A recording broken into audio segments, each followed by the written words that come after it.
She sat on the edge of the chair, clutching her purse, as if it held the last piece of her dignity. The air in the room was cold and heavy, smelling faintly of coffee and expensive cologne.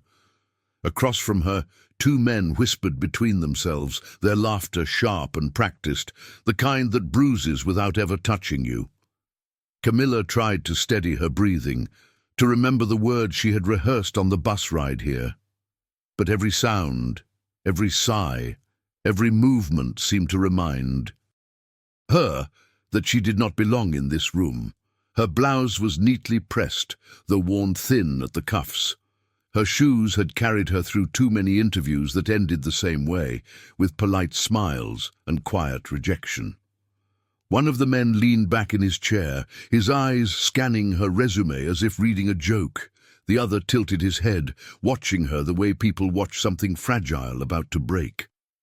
Then came the question, that cruel, careless question that hung like smoke in the air.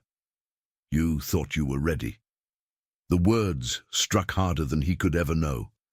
They echoed through the hollow spaces of her heart, places carved out by years of trying, failing, and trying again.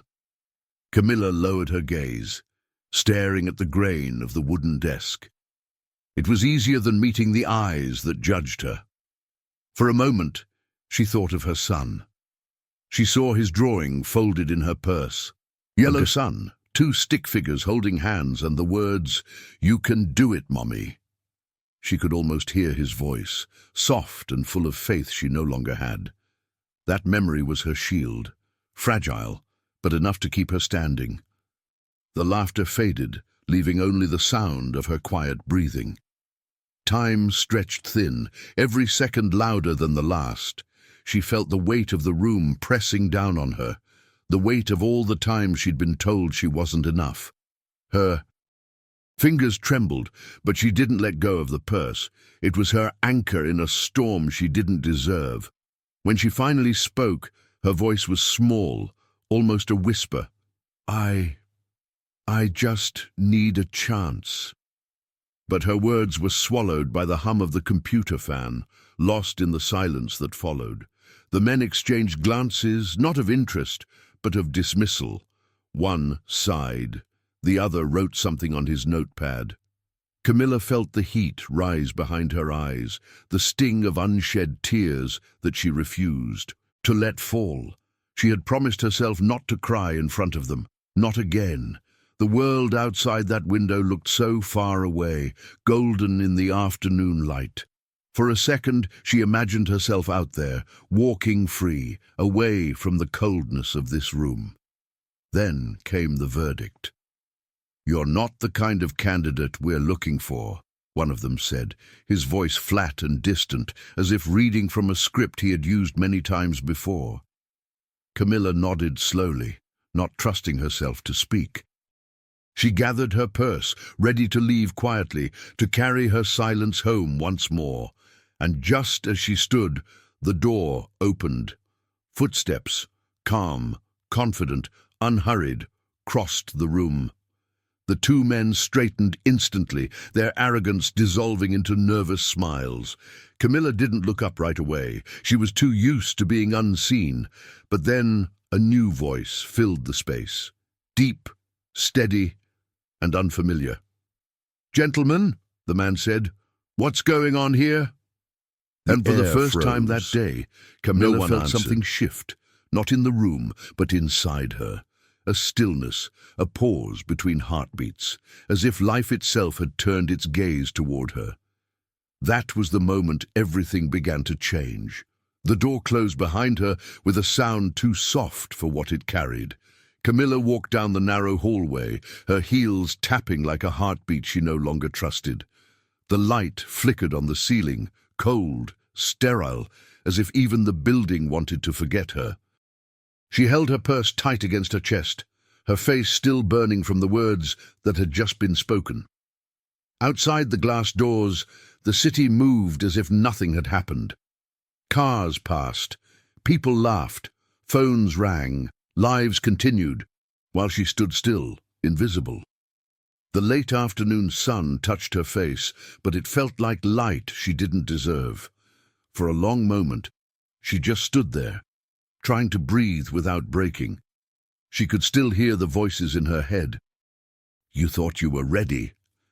Every syllable echoed like a cruel refrain, each one smaller but sharper. She bit her lip until she tasted metal, a quiet reminder that pain could still be real. Around her, the world blurred, sounds, colors, everything blending into a soft hum of disappointment. Camila crossed the street without looking. She didn't care where she was going.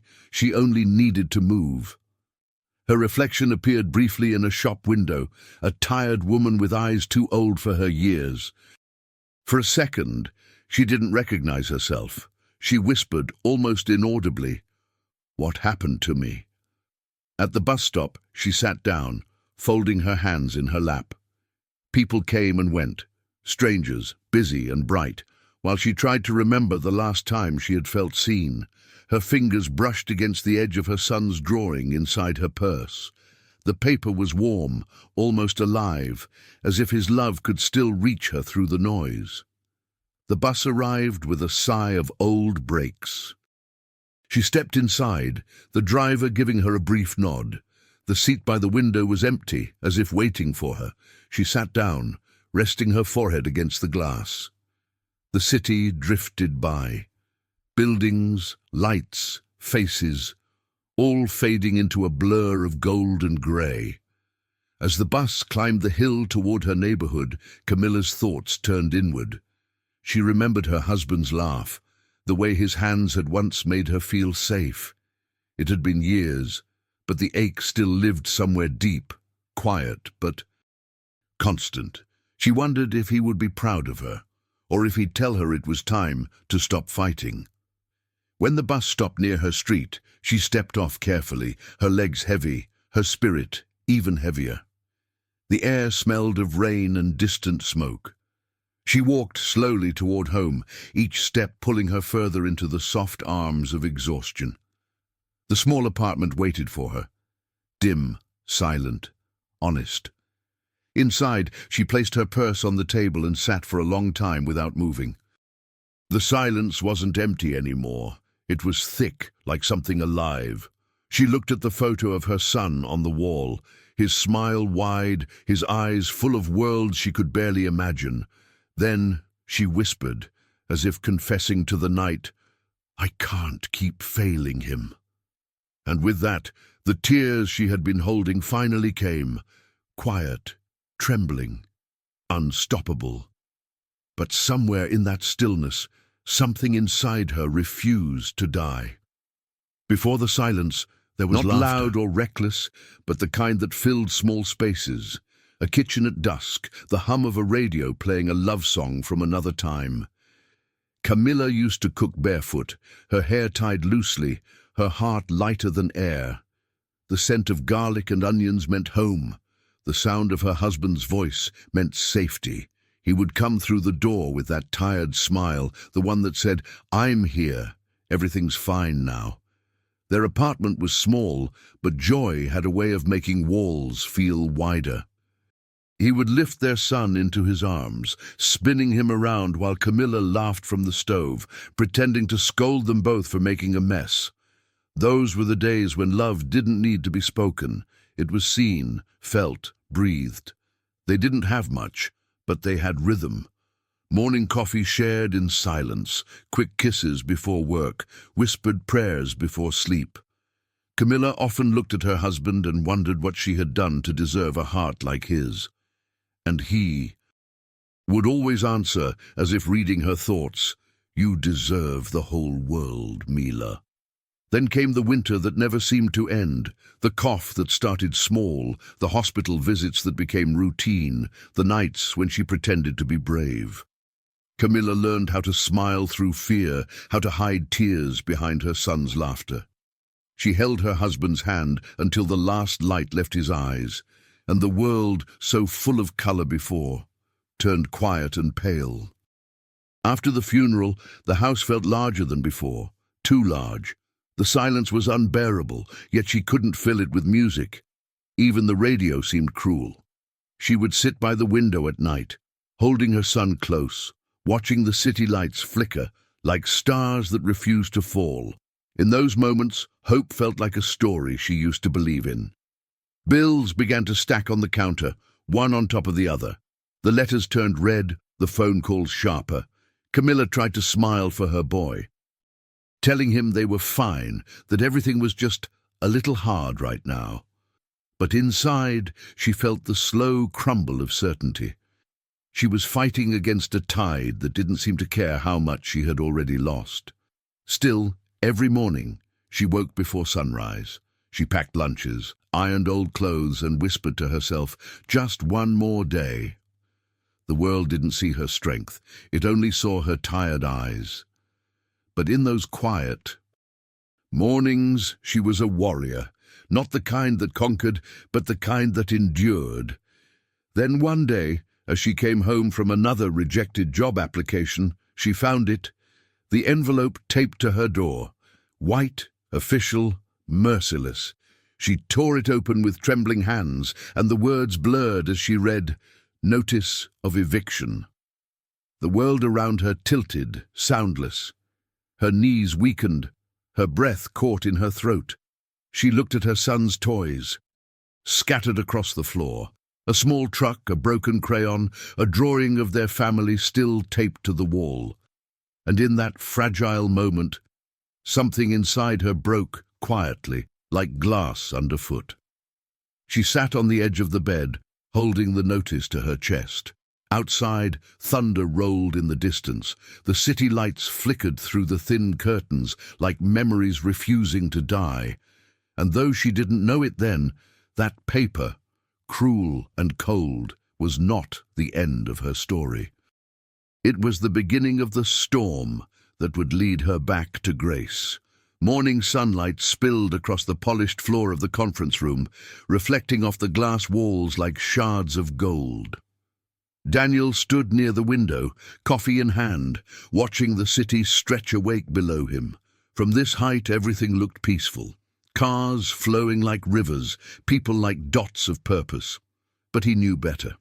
Peace was often just noise seen from a distance.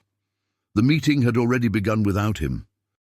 A dozen voices filled the room, reports, projections, and promises wrapped in elegant language. Words about efficiency and cutting costs, spoken by people who had long forgotten what those cuts did to real lives. Daniel listened, but his mind was elsewhere. There was something missing in the way they spoke about people, like compassion had been edited out of the vocabulary. Through the glass wall, he noticed movement in the hallway. A woman being ushered out by two employees. She moved slowly, clutching a worn purse, her head slightly bowed. Something about her posture caught his attention, a quiet defeat that didn't belong in the middle of a bright morning. He couldn't see her face, only the trembling in her hands as she adjusted the strap on her shoulder. The HR manager leaned toward him, noticing his distraction. "That's just one of the applicants," he said with a dismissive shrug. "Single mother, no real experience. We were doing her a favor by interviewing her at all." The words slid across the table with practiced indifference. Daniel's gaze hardened. "Doing her a favor," he repeated quietly, as if tasting the bitterness of the phrase. Something stirred in him, an echo from another time, another face. He remembered his own mother years ago standing in a similar hallway after being told she wasn't a fit. He had been a boy then, watching her straighten her shoulders before walking out into the rain, pretending she was fine. That memory had never left him. It lived in the corners of his conscience, waiting for moments like this. He turned back toward the meeting, but the numbers on the screen meant nothing now. The voices blurred into background noise, profit margins, percentages, predictions. Daniel's focus remained on the empty corridor outside, the faint reflection of a woman disappearing into the elevator. He set his coffee down, untouched, and spoke quietly. "Pause the presentation." The room fell silent. 12 faces turned toward him, puzzled.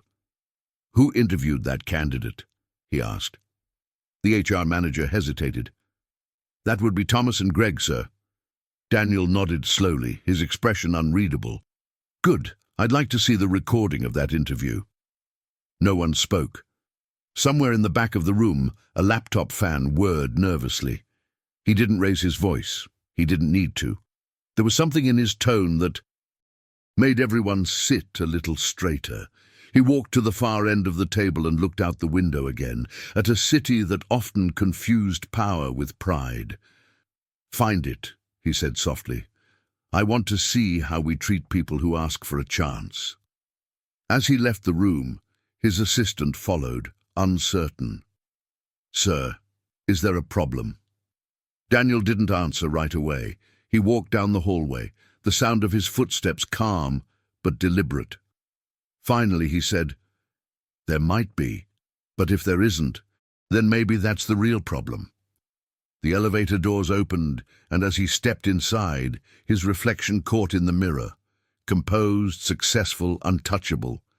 Yet behind that calm exterior, a question began to grow.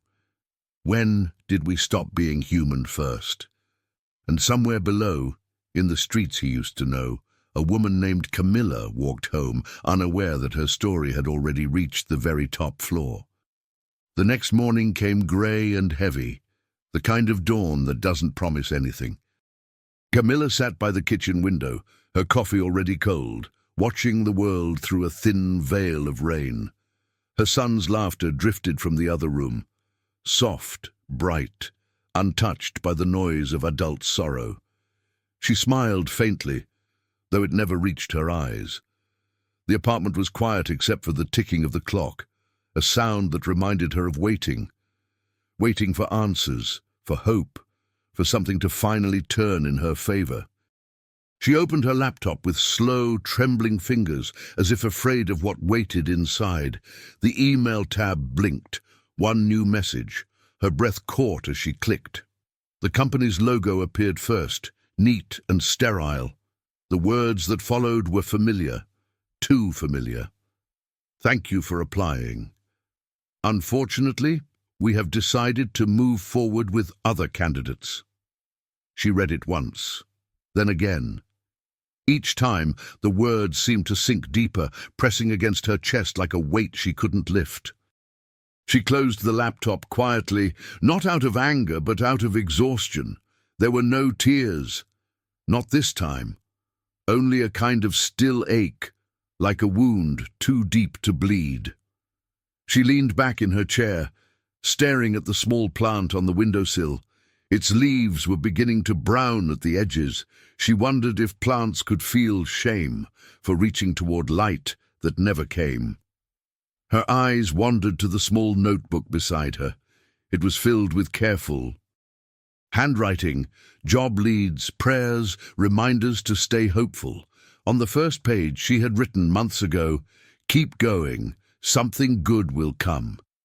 She traced the words with her fingertip, whispering them under her breath, but they sounded hollow now, like promises made by someone who no longer believed. The rain outside thickened, painting the city in silver streaks. Camila stood up and walked to the window. The glass felt cold against her skin. Down below, people hurried through puddles with umbrellas and purpose, while she stood frozen behind the barrier of her own fear. For the first time she wondered if faith had a limit, a point where even prayer stops listening. Then a sound.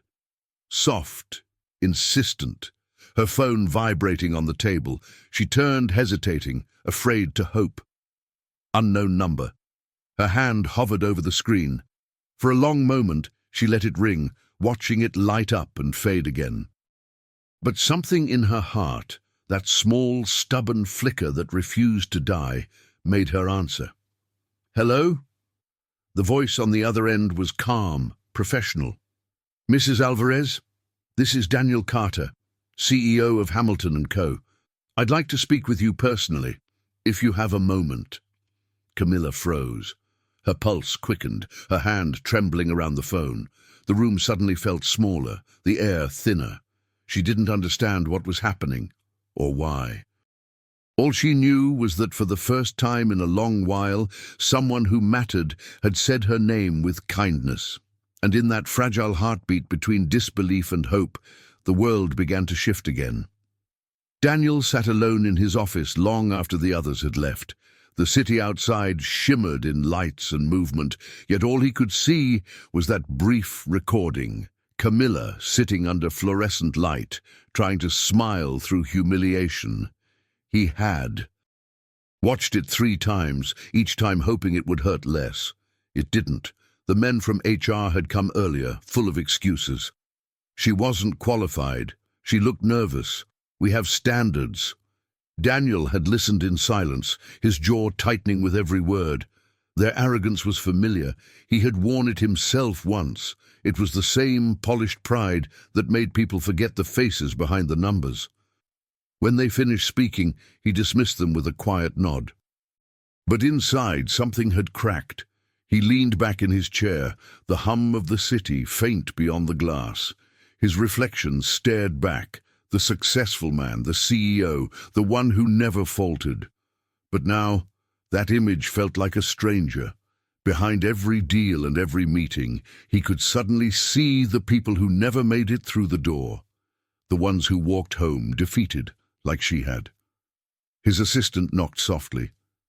"Sir, will you be heading out soon?" He didn't answer at first.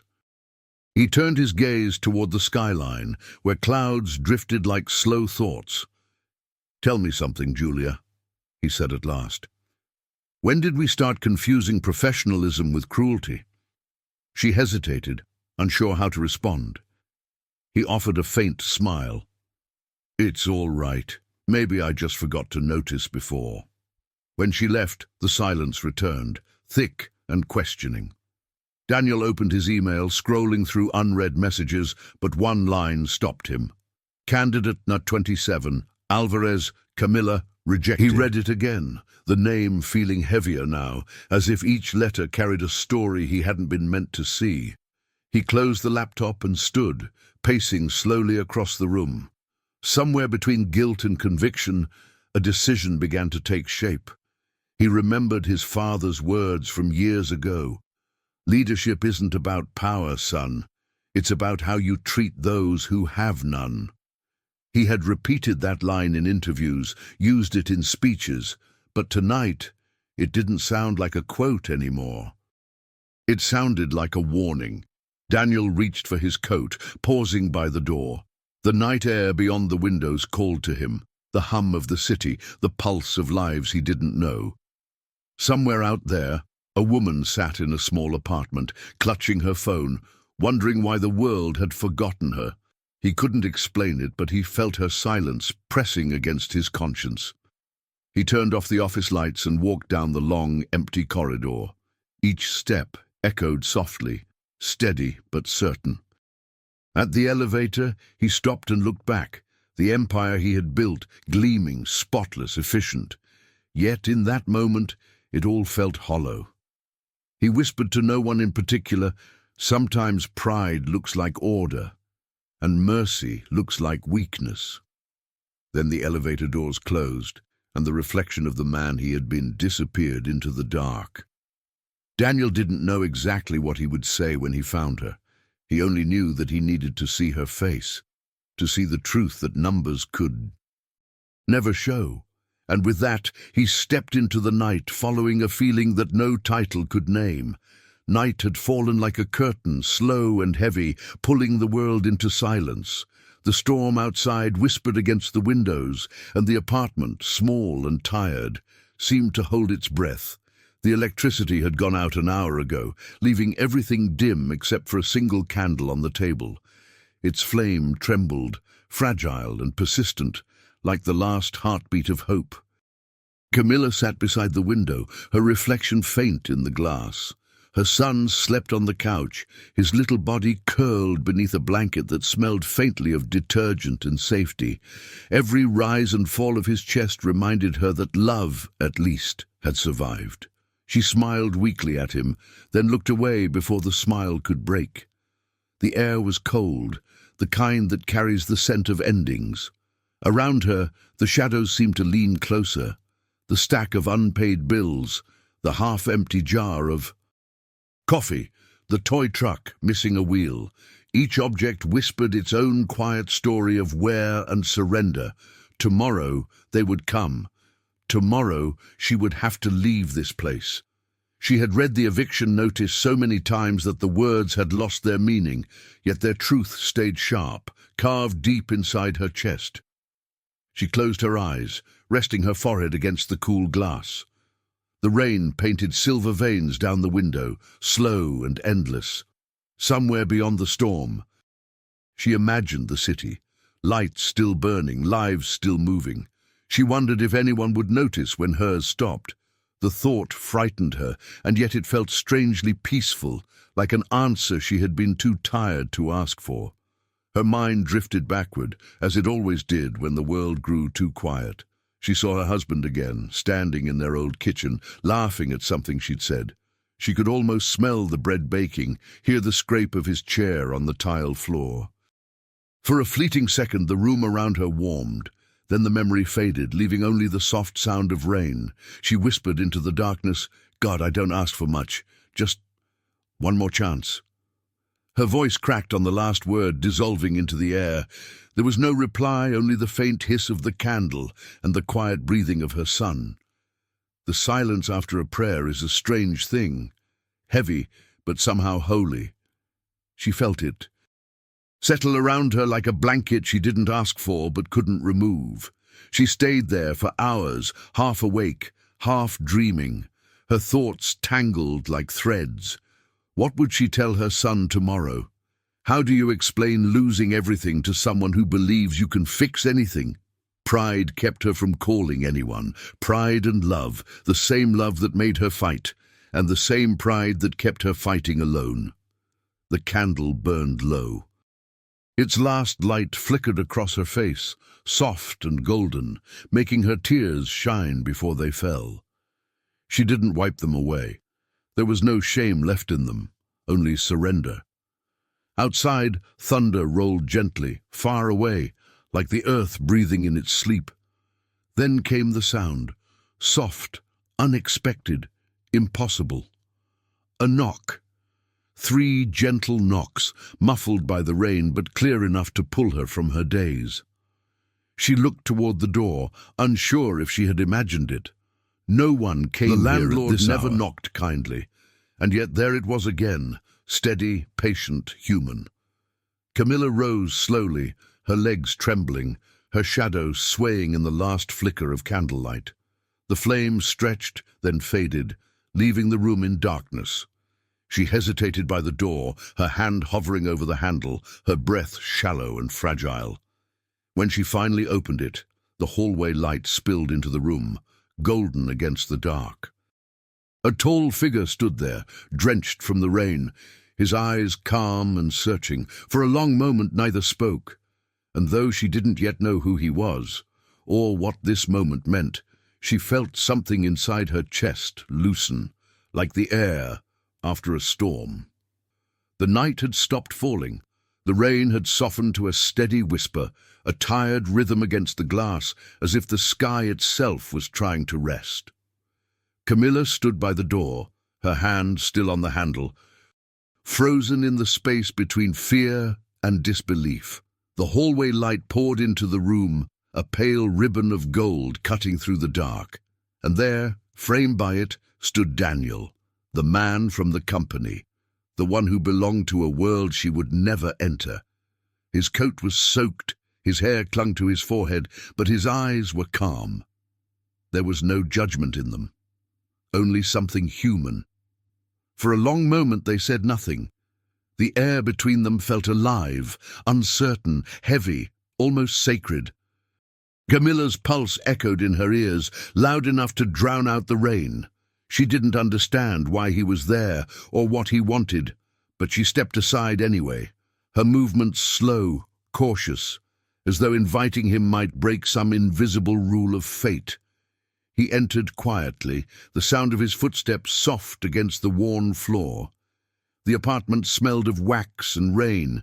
A small toy truck lay near the couch, its wheels catching the light. The candle on the table had melted into silence, leaving behind the faint scent of smoke. Daniel looked around, not as a man inspecting, but as one witnessing something delicate, something private. The space was small, yet it carried a warmth he couldn't name, the kind that doesn't come from comfort, but from endurance. Camila stayed near the window, her silhouette faint against the curtain. She looked tired but not broken. Her hands trembled slightly as she crossed her arms, a gesture of quiet defense.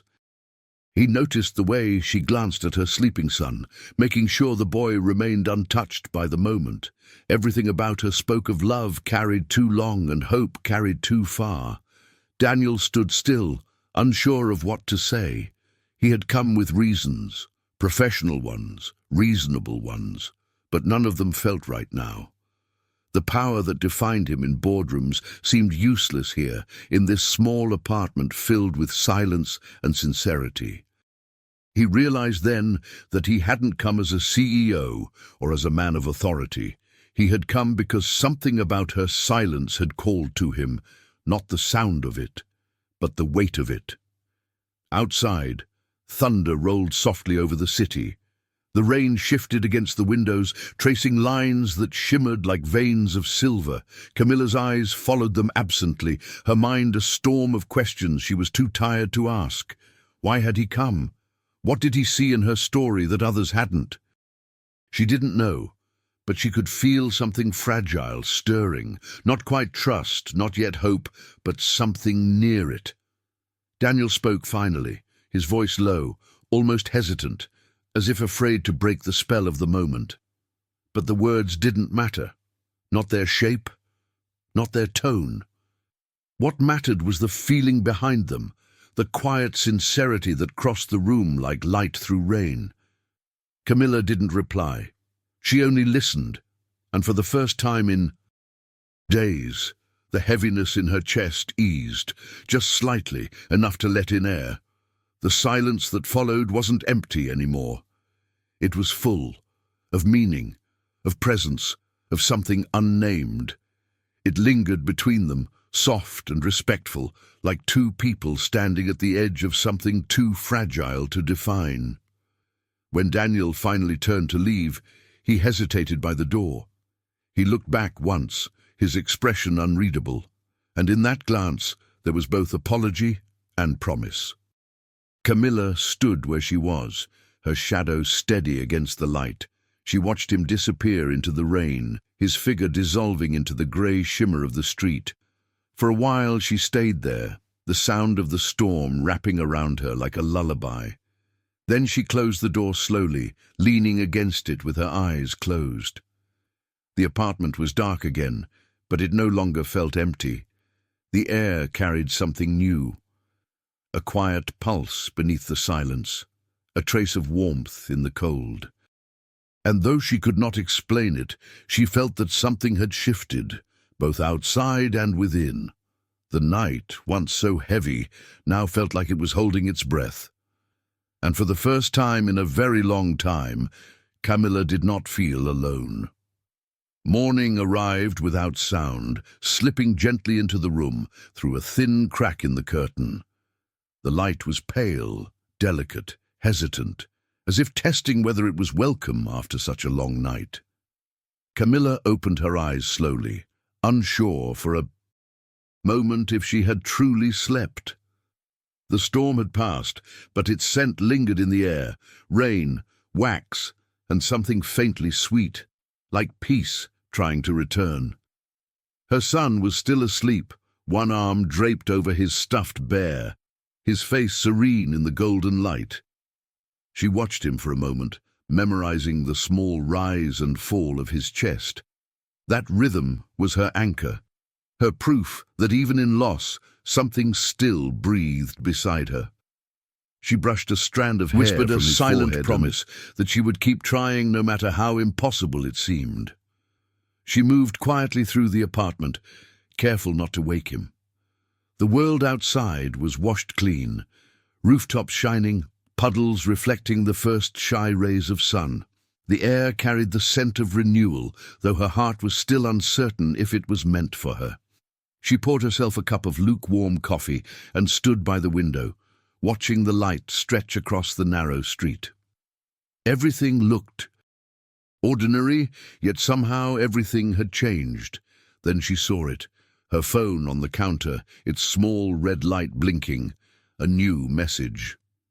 She hesitated, staring at it as though it were a fragile thing, afraid that touching it might break the spell of quiet around her. For a long moment she simply stood there, listening to the soft ticking of the clock. Then she reached for it. The screen lit up in her hand. A new email. Her breath caught. She opened it slowly, her fingers trembling, eyes scanning the words twice before daring to believe them. It was from Hamilton and Co. From him. "Camila, if you are still interested in the position, please come in for a meeting at noon today. I'd like to discuss an opportunity personally." The words glowed against the white screen, unreal, gentle, almost holy. She read them again and again until they blurred into warmth. A laugh slipped from her lips. Quiet at first, then fuller, freer, breaking through the stillness like sunlight after long rain. Her hands trembled as she set the phone down, afraid the moment might vanish if she held it too tightly. The small apartment seemed to brighten with her. Even the shadows on the walls softened, the air lighter somehow. She turned toward the mirror, catching her reflection. The same tired woman, the same eyes. But now there was something else beneath them. A flicker, faint but alive. It wasn't victory. It wasn't certainty. It was something smaller, simpler, the permission to hope again. She opened the wardrobe and searched for something to wear. Every piece of clothing carried a story. The dress she had worn to her husband's funeral, the shirt from her first interview, the sweater she had once mended 3 times to make it last. None of it was new, but all of it was hers. She chose carefully, pressing. Each fold with quiet reverence, as though preparing not for a job, but for a chance to stand again with dignity. When she was done, she sat on the edge of the bed, her hands clasped together. The city outside had grown louder. Cars, voices, footsteps, life in motion. She closed her eyes and breathed deeply, letting that sound fill her. It wasn't noise anymore. It was proof that the world was still open, still possible. In that still moment, surrounded by the soft hum of morning, Camila whispered something she hadn't said in months. A simple thank you. Not for the job, not even for the message, but for the quiet mercy of being seen. The sun reached the window fully then, touching her face with warmth. And though the day ahead was uncertain, it no longer felt impossible. The morning unfolded like a promise she wasn't sure she could trust. The city shimmered with the aftertaste of rain, the sky washed clean, every surface glistening as though the night itself had been forgiven. Camila walked slowly, her small purse pressed close to her heart, her steps measured and deliberate. The same streets that once felt endless now led her towards something unknown. Not safety, not certainty, but a chance. When she reached the building, it looked taller than she remembered. Facade glass caught the light in waves, reflecting fragments of the world around it, clouds, trees, her own hesitant figure. For a moment, she just stood there, watching herself in the reflection. The woman who had been humiliated, who had walked away in silence, now standing at the door again. She drew a deep breath, the kind that steadies both body and spirit, and stepped inside. The air within was cool, still scented faintly with coffee and ambition. The floor gleamed beneath her shoes. People moved with quiet purpose, their faces calm, their clothes sharp. But Camila no longer felt small among them. Her heart was racing, yes, but there was a steadiness behind it, a strength she hadn't known she carried. Perhaps it was the memory of her son's laughter that morning, or the message that had come like a thread of grace through the noise. Whatever it was, it held her upright. The elevator hummed softly as it carried her upward. Inside, her reflection, multiplied in the mirrored walls, one version of herself layered over another. The mother, the widow, the dreamer, the woman who refused to disappear. She watched herself breathe and thought, not with pride, but with quiet awe, I'm still here. The numbers above the door climbed higher until the sound of the bell broke the silence. The doors slid open, and sunlight met her like a gentle hand. The top floor was quiet, washed in gold and silver light. A man stood near the window, his silhouette framed by the city behind him, tall, calm, watchful. He turned slightly when he heard her steps. His presence filled the room, not through power, but through stillness. There was no arrogance in his posture, no distance in his gaze, only something thoughtful, almost reverent, as if he too understood the weight of beginnings. Camila moved closer, her eyes tracing the space, the glass desk, the framed photographs, the soft rustle of papers that seemed untouched by hurry. The same company that had once made her feel invisible now seemed to hold its breath in her presence. The light caught her hair, her hands, the faint tremor in her shoulders, and wrapped her in quiet grace.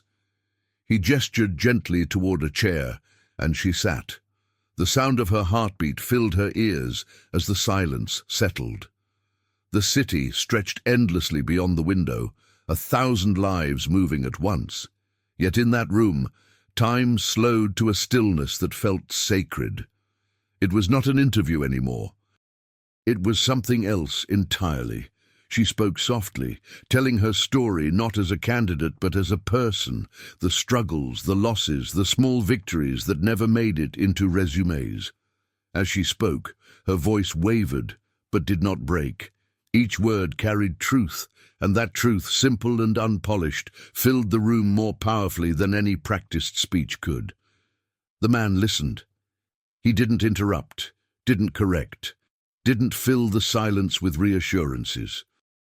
He simply listened, and in that she felt a kind of respect she hadn't known in years.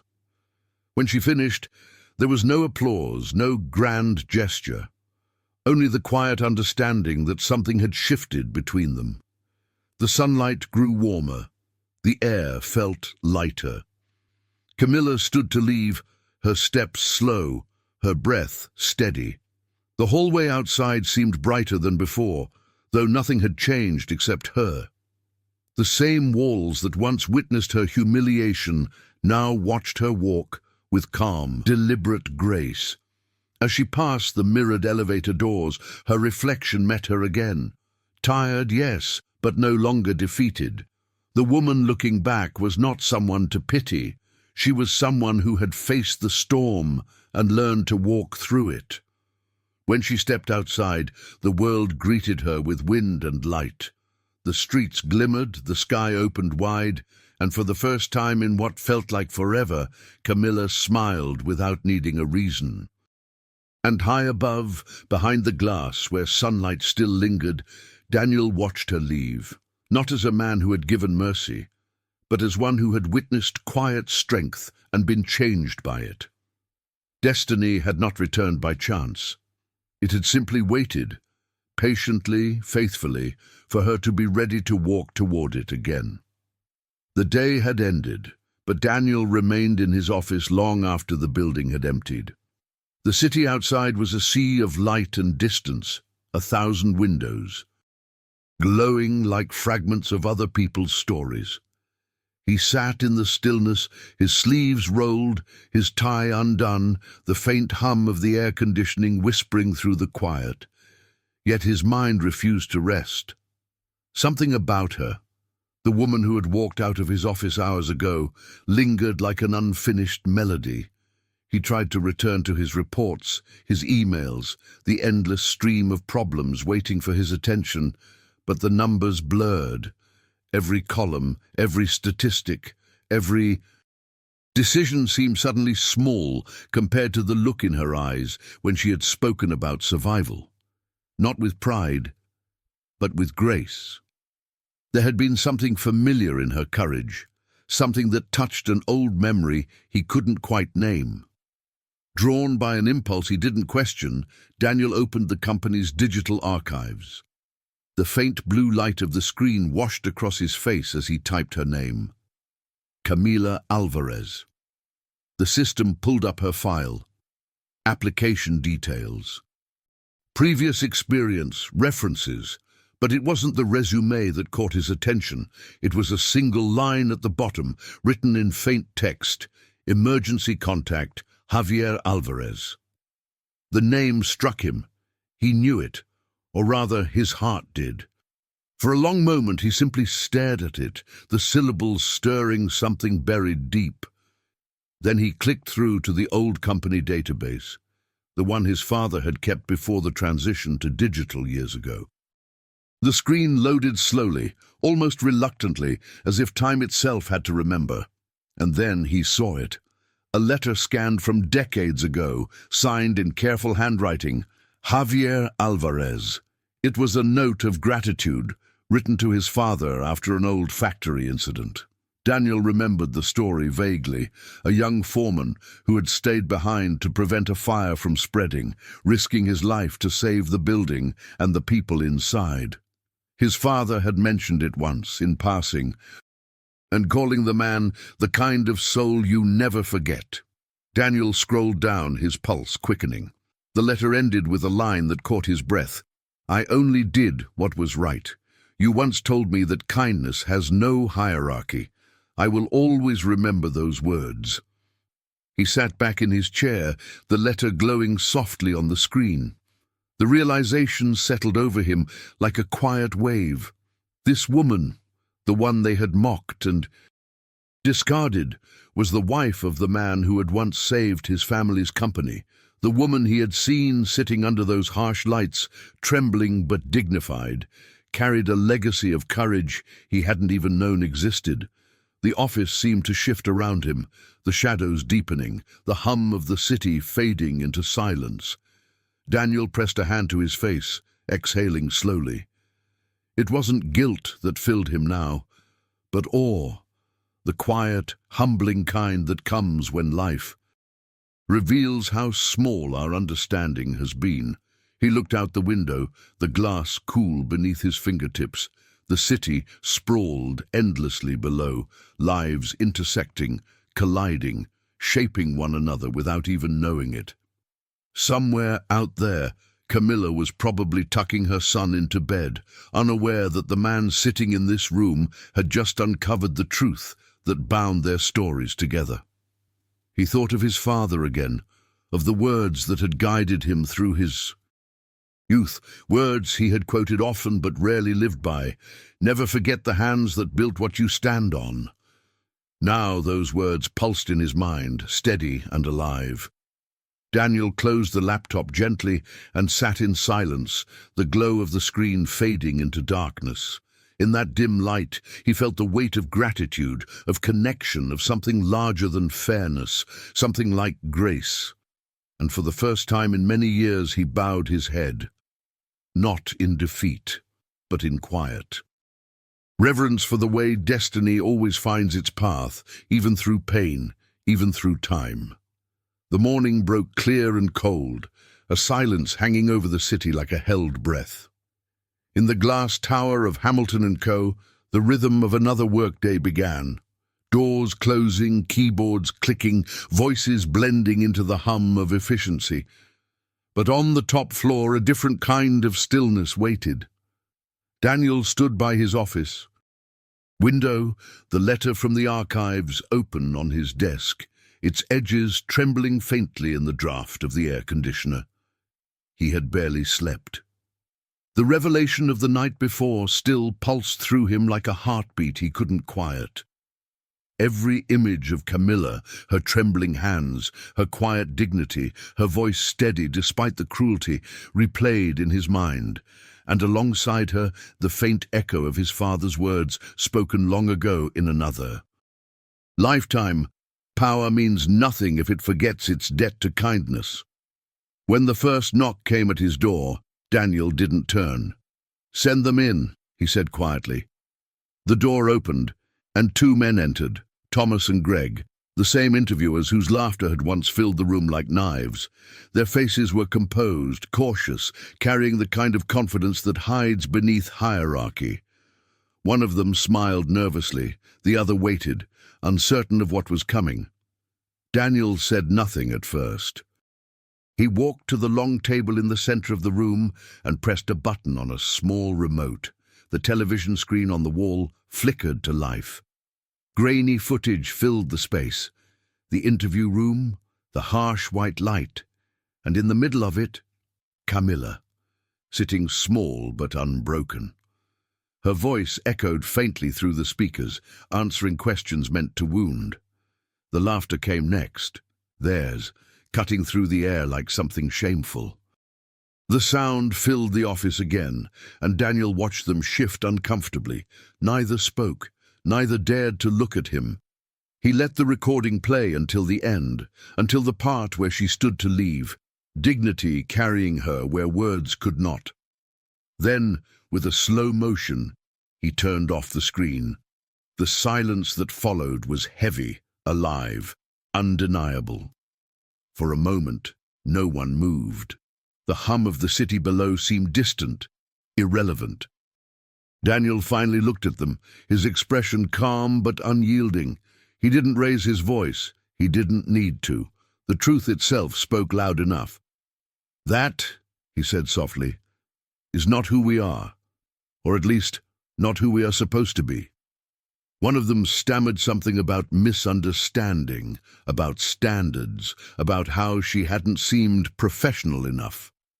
But the words dissolved before they reached him. Daniel raised a hand, silencing the air between them. He didn't want apologies. He wanted accountability. He walked to his desk, picked up the old letter, the one written by Camilla's husband, and placed it before them. The paper looked small against the polished wood, but its weight was undeniable. "Do you know what this is?" he asked quietly. They shook their heads. "This is a letter written by a man who saved this company and my father's life long before either of you worked here. That man's wife was the woman you humiliated in that room." The color drained from their faces. The silence deepened. Daniel's voice remained steady, almost gentle, but every word landed like truth long overdue. "You didn't just fail her. You failed yourselves. And you failed the kind of humanity that built this place before any of us owned a suit or a title." He paused, then closed the letter carefully, as if sealing something sacred. "Your positions are terminated, effective immediately. HR will handle your transitions. Leave your badges with my assistant." His tone carried no anger, only clarity. "We will not build success on the ruins of someone's dignity." They left without protest, their footsteps echoing down the corridor, swallowed by the hum of the office beyond. When the door finally closed, Daniel exhaled slowly, his reflection faint in the window before him. The city sprawled below, unknowing, indifferent, yet for him something had shifted. Justice had not come as thunder, but as calm correction, as truth reclaiming its rightful place. He turned back to the desk and picked up the phone. His fingers hesitated over the buttons, then moved with quiet resolve. The line rang once, twice, before a familiar voice answered. Soft, uncertain. "Camila," he said, his tone lighter now, almost human in its warmth. "Would you have time to come in tomorrow? There's something I'd like to discuss with you personally." He didn't mention what it was, or why it mattered. Some truths, he thought, don't need to be explained, they need to be lived. As he hung up, the sun broke through the clouds, flooding the room with gold. For the first time in years, Daniel felt the light not as luxury, but as grace. The morning carried a quiet warmth, the kind that doesn't rush in but settles gently, like forgiveness finding its way into the heart. The sky was clear, washed pale by sunlight. Camila walked the familiar road toward Hamilton and Co., her pulse steady, her thoughts calm. The air felt lighter today. There was no fear in her step, only gratitude, quiet and grounding. Inside the lobby everything was the same, the glass walls, the polished floor, the scent of strong coffee, yet nothing felt the same at all. She no longer entered as someone begging to be seen. She entered as a woman who had already faced her worst day and survived it. Even the receptionist greeted her with new respect, her voice warm, her eyes kind. Camila thanked her softly and took the elevator once more to the top floor. As the doors opened, she felt the hush of the place wrap around her, not cold this time, but reverent. Daniel stood near the window again, the city sprawling behind him in endless motion. The morning light fell across his face, tracing the calm that only comes after difficult truth. When he turned, there was something new in his expression, not pity, not guilt, but recognition. She sat when he gestured, the quiet between them comfortable now. The air carried no weight of hierarchy, no trace of what had once been humiliation. There was only the sound of breathing, the faint hum of the city, the heartbeat of a moment too sacred to name. Daniel spoke first, not in the tone of a CEO, but in the measured voice of someone making something right. He told her that the position she had applied for was hers if she wanted it, that her resilience and honesty had spoken louder than any credential ever could. He spoke of rebuilding the company culture, of fairness, of the way her strength had reminded him of what leadership was supposed to mean. Camila listened, still, humble, her eyes glistening but steady. She wasn't sure when the tears came, whether they were born from relief or gratitude, but she let them fall. They didn't feel like weakness anymore. They felt like release, like sunlight breaking through an old ache. Daniel handed her a letter, a formal offer, but his words were the true gift. He thanked her for reminding him of his father's lessons, for showing him that dignity never demands recognition, but inspires it. He didn't mention the men who had mocked her or the justice already done. He didn't need to. Some stories close best in silence. When she finally spoke, her voice was soft but clear. She thanked him not for the job, but for the respect.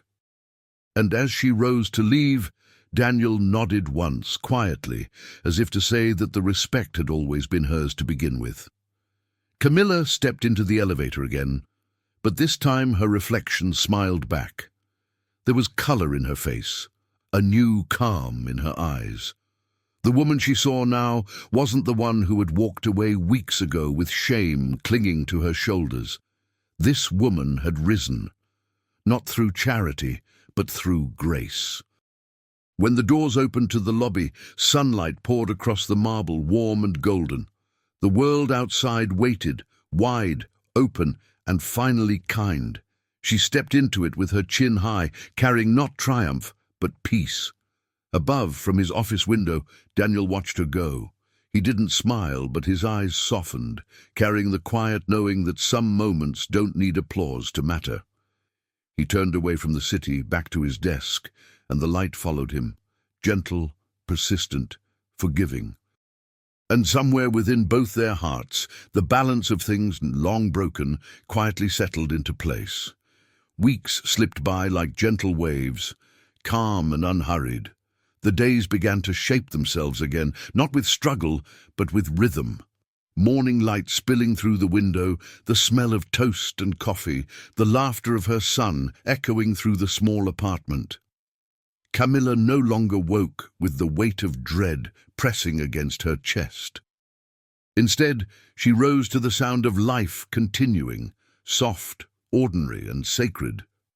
At the company, things were different too. People greeted her by name now, not out of politeness, but respect. The office that once felt foreign had grown warm, filled with quiet smiles and shared effort. Her desk faced a window that overlooked the same city that had once seemed to reject her, now stretched wide like a second chance. Each day she worked not to prove herself, but simply to give back. What she had always carried: sincerity. Daniel passed by her office often, never intrusive, always steady. Their conversations were brief but genuine, moments of human connection wrapped in the fabric of daily life. There was no grand story between them, no romance or spectacle, only mutual understanding, quiet and unspoken. He carried gratitude in his eyes, she carried peace in hers, and somehow that was enough. On Fridays, she left work early to pick up her son from school. They would stop for ice cream, a small ritual she had begun without planning it. He would talk endlessly, his words tumbling over one another as he told her about his day. She listened with a full heart, laughing easily now, the sound light and free. Sometimes she caught herself thinking how beautiful the ordinary could be when it stopped hurting. One afternoon, the company hosted a small family event.